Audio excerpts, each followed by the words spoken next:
La tragique et fascinante histoire d'une terre promise, c'est le titre de l'ouvrage collectif dirigé par François Reynart, notre invité. Bonjour François Reynart, Bonjour, vous êtes Isabelle. Journaliste au Nouvel Observateur, historien également, et c'est important de le préciser puisque dans cet ouvrage justement, vous retracez 3000 ans d'histoire Israël-Palestine en 33 dates clés. C'est une histoire partagé, bien évidemment, entre Israël et Palestiniens. C'est un récit que vous souhaitez le plus factuel possible, sous la plume de 25 journalistes. Alors c'est un récit qu'on espère factuel, mais qui a cette particularité, on essaie dans ce petit livre, de faire tenir deux histoires. Parce que tout ce qui se passe là, ce qu'on vient de voir aux infos et qu'on voit tout le temps aux infos, c'est qu'on voit bien qu'il y a deux légitimités qui sont face à face, et il y a deux idées historiques derrière tout ça. Du côté israélien, il y a les Juifs qui disent on doit, après l'histoire atroce qui a été celle des Juifs, les persécutions, etc., la Shoah, bien sûr, on a droit à un État qui nous protège. Ça, c'est une demande légitime. Mais cette demande légitime, elle est contestée par l'autre côté, parce que du côté arabo-musulman, disons, il y a l'idée, en fait, ce qui se passe là, c'est des Européens qui sont venus sur une terre et c'est la colonisation qui continue. Donc ça a des racines historiques lointaines.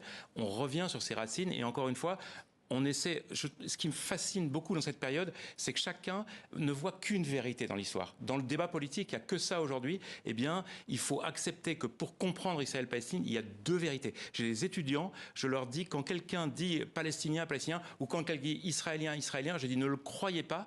Il y a deux histoires et il faut tenir les deux, sinon on ne sortira jamais de cette histoire. Vous revenez effectivement sur une notion clé de sionisme qui porte non pas l'idée d'installation du côté des Juifs, mais au côté de retour sur leur propre terre. Et cette question côté arabe, effectivement, vous venez de le dire, en quoi est-ce à eux de payer les conséquences d'un crime commis en Europe dont ils ne sont en rien responsables? En fait, c'est ces deux notions-là. C'est un problème qu'il y a, alors effectivement, là, depuis la création d'Israël en 48, bien sûr, parce que ou du côté israélien, on peut dire, ce n'est pas une situation coloniale, puisque le peuple juif revient sur son berceau ancestral, ce qui est vrai, ce qui est indiscutable. Il y a le mot juif, il vient du judéen, les gens qui habitaient le royaume de Judée, et le royaume de Judée, il descend du royaume d'Israël qui était là dans l'Antiquité. Bon, mais de l'autre côté, il est vrai aussi, comme voilà, vous citez cette phrase du livre, il est vrai que les Arabes disent, mais pourquoi on doit payer pour la Shoah qui est le fait de l'Europe? C'est une question très claire et légitime, effectivement. Voilà, et tout à fait légitime de poser cette question-là.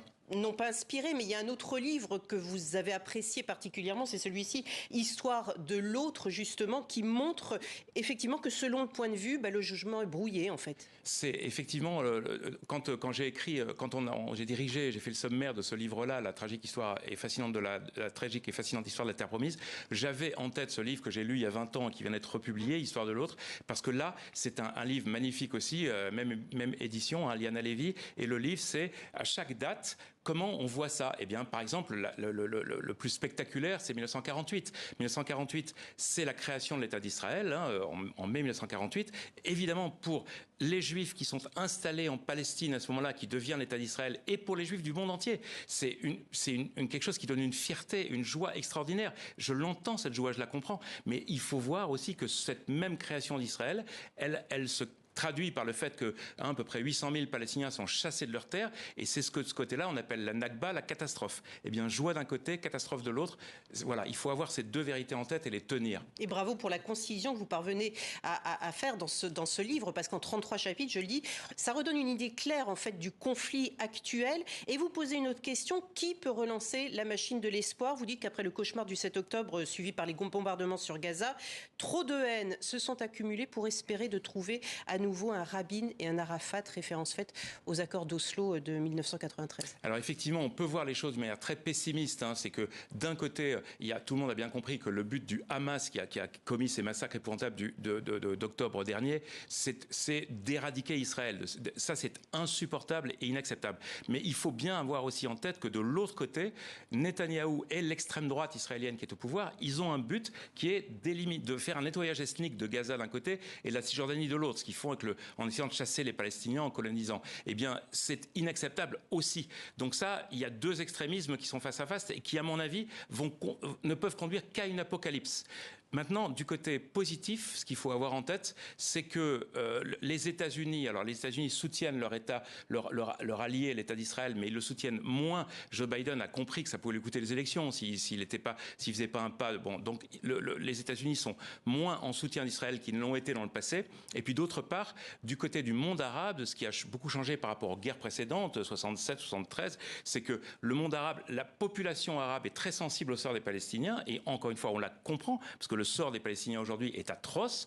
Mais les gouvernements arabes ne veulent pas rompre l'alliance qui a été faite il y a peu de temps avec Israël. Et donc, je pense que États-Unis plus pays arabes, ça peut peut-être arriver à forcer les Israéliens et les Palestiniens à faire la paix, mais il faudra les forcer. Ils ne l'accepteront pas. Vous mentionnez les États-Unis, c'est incroyable comme ce conflit israélo-palestinien percute de plein fouet la campagne électorale présidentielle aux États-Unis, la campagne des législatives anticipées en France également, de nombreuses manifestations de lutte contre l'antisémitisme, plus 300% je crois d'actes antisémites au premier trimestre, de nombreux drapeaux palestiniens, presque davantage brandis que des drapeaux français ou des drapeaux européens dans les manifestations.